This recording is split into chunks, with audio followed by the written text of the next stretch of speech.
الوصفة دي كانت طالعة ترند على التيك توك، قلت اجربها. مش قادرة اقول لكم وهمية وجميلة قد ايه. انا من ساعة ما جربتها كل ما تخلص اعملها تاني من كتر ما كل البيت حبها وبقوا يطلبوها مني كل شوية.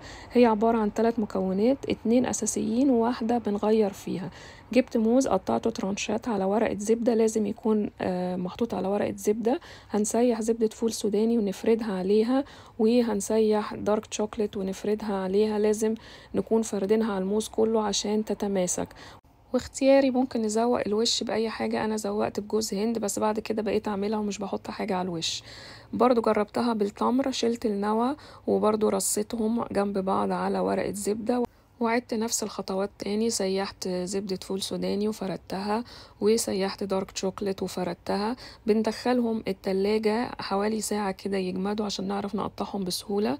هنا حطيت سوداني مجروش، برضو براحتكم ممكن تحطوا حاجة على الوش او ما تحطوش. ممكن تحطوا كورن فليكس اللي انتوا عايزينه، ممكن نحط فراولة، ممكن نحط اي حاجة من تحت بس تتماسك معانا.